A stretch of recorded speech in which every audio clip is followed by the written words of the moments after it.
In 2022, LEGO released the Ambush on Ferrix set. With a retail of $69.99 and 3 minifigures, this was the first and only set that was ever made based off of the Andor TV series. It was until May 1st of 2025, with alongside the second season of Andor, we got the U-Wing.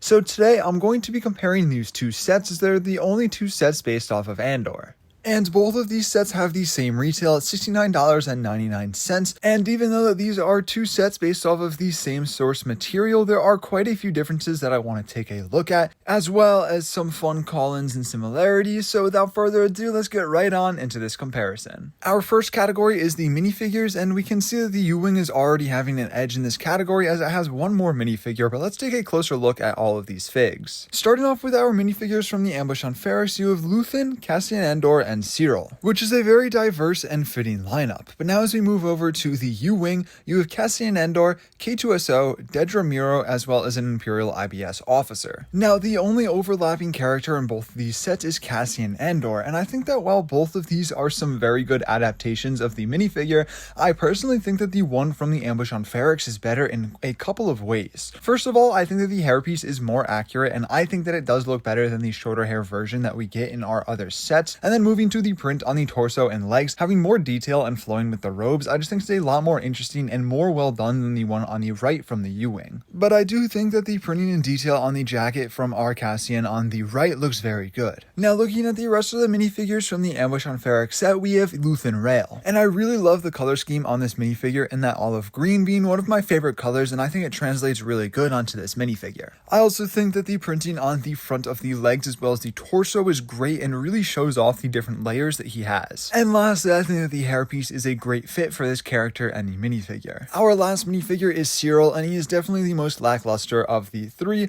Not a bad minifigure, but definitely is missing some detail that could have been included by LEGO. I do think that the print on the torso looks amazing with all of the different details, and the nice printing on the hat is a nice touch, and there is even some detailing on the back, but I think that this figure would have benefited from a little bit of extra detail as well as maybe some dual molded legs. But overall, I think these three minifigures are a great lineup, but let's see how they compare to the U-Wing. The first minifigure I want to take a look at is K2SO, who has some amazing detail. Just look at the Imperial insignia on his arm. But other than that, I think that the molding on this figure is great. First of all, I also think that K2SO is an amazing character. He's one of my favorites from the show, and I think that LEGO definitely improved a lot on this minifigure versus the previous version. With the new mold as well as all of the detailing and printing, I think it looks phenomenal. Next up, we have Dedra Meero, who has this amazing hat and hairpiece that is molded together, and I think that the detailing on the torso is amazing. Now, an issue that many people have with this minifigure are the legs, wishing that they were dual molded, and I share that same opinion. I think this minifigure would have been perfect if it had dual molded legs, but the printing looks a little bit wonky, especially if you're looking at this minifigure from the back. But overall, I think that Dedra was done very well and is also a great minifigure. And last up, we have our Imperial IBS officer, who is definitely the most forgettable minifigure, but does still have some redeeming qualities. I think the printing on the front looks great, as well as the detailing on the belt area of the hips and the legs. I think this is overall a solid minifigure with minimal back printing, but it does get the job done. Now, starting off with our build for the Ambush on Ferrix set, our main ship here is just pretty much a big gray block, but I do love all the different greebling and detailing that is done on this ship,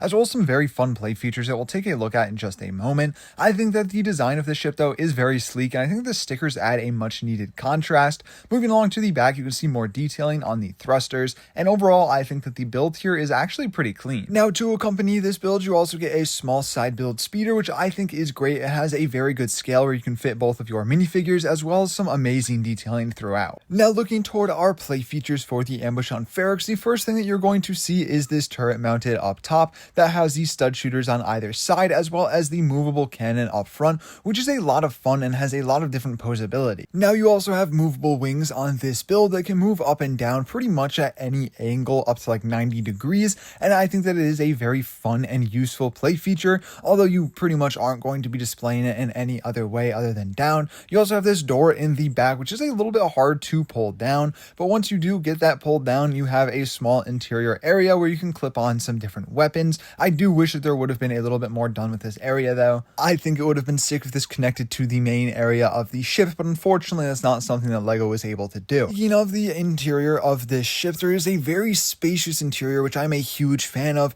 You have these two side side doors that fold down and grant you access to a insanely big interior compared to the U-Wing, which we'll talk about a little bit later, where you can actually fit your minifigures sitting down. You can fit 4 minifigures in this area and probably more if you put more in the center, but I think that these seats are done very well. You can fit your 4 minifigures on these seats, and then you have this small fire extinguisher and box in the middle. And this is definitely my favorite part of the set. My favorite part of any set is normally the interior, and this one was done very well. Now moving to the cockpit, you fold up the windscreen just like that, and it grants you area access to the whole cockpit area where you can fit your minifigure in the seat. So I guess you can fit 5 minifigures in this set, and there is a lot of great detailing with these small knobs as well as some sticker details for your different control panels. And if there's one category where the ambush on Ferrix definitely beats out the U-Wing, it 100% has to be the interior. Speaking of the U-Wing, I think the interior definitely pales in comparison to the ambush on Ferrix, but you can pop up this cockpit in a very nice manner with that small button to reveal an insanely lackluster cockpit area, coming in at 2 bricks high and only having some black plates on the bottom and a very crudely stickered piece as the control panel. And you can fit your minifigure in here and you can sit your Cassian Andor up, but you're not going to be able to close that windscreen. Actually, if you want to close this, Cassian Andor has to lay down and take a nap and then control the ship with his feet. I think this is a very unfortunate part and is definitely why I think that the ambush on Ferrix clears the U-Wing when it comes to interior spaces, but this isn't the only undersized interior space on the U-Wing. Moving on to the troop carrier portion of the U-Wing, which, spoiler, can't really hold your troops at all. If you try and fit your Cassian Andor in there, his hair is going to stop him from fitting into the ship. It's going to hit the top stud. This is something that LEGO 100% could have avoided if they made this literally one plate taller,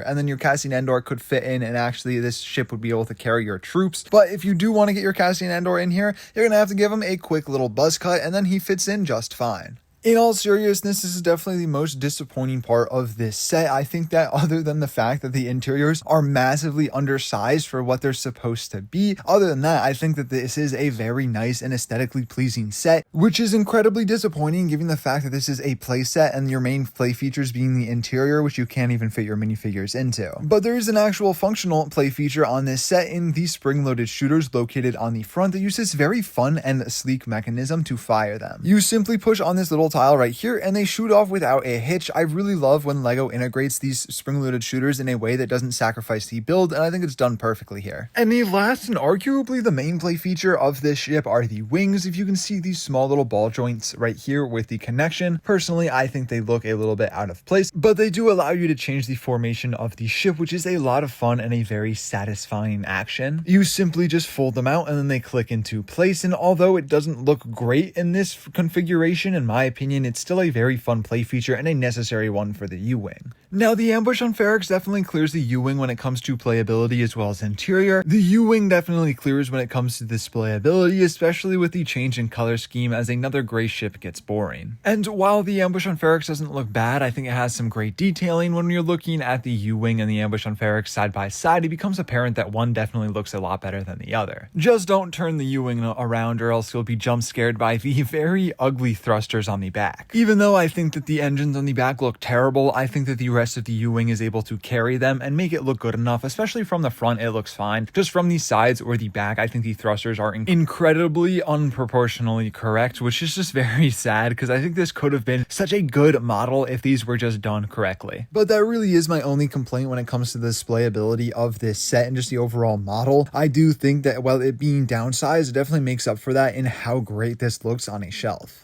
Now, I do think that we have two great sets here, but I also think that we have a clear winner in the fact that I think that the U-Wing just carries with its minifigures, but I do think that the ambush on Ferrix is definitely an underrated set, and definitely was so when it was released. It was one that a lot of people slept on and didn't like, especially just because Andor just wasn't as well perceived as it is now versus on Season 1's release, but I do think this is still a great set. However, it definitely is harder to find given that it is retired, and it goes for quite a bit more than what its retail was given how recently it retired. So for that, I think that the U-Wing just has to win, but I do think the build here is great, and I would argue that this build alone is almost better than the U-Wing. It may not look as pretty. It's a big gray ship versus the U-Wing has nice colors in the blue, the white, the yellow. But looking at the interior on this bad boy that can actually fit your minifigures in it, unlike a certain set, I think that this one definitely underrated and one that I'm very happy that I got while it was still on shelves and still have in my collection, because otherwise it would be kind of hard to get your hands on. I do love the U-Wing though. I think the U-Wing is pretty much the clear winner. I think the build looks better on display, and I also think the minifigures in this, the K2SO, the Daedra, the Andor, I think the Cassian Andor from the Ambush on Ferrix is better.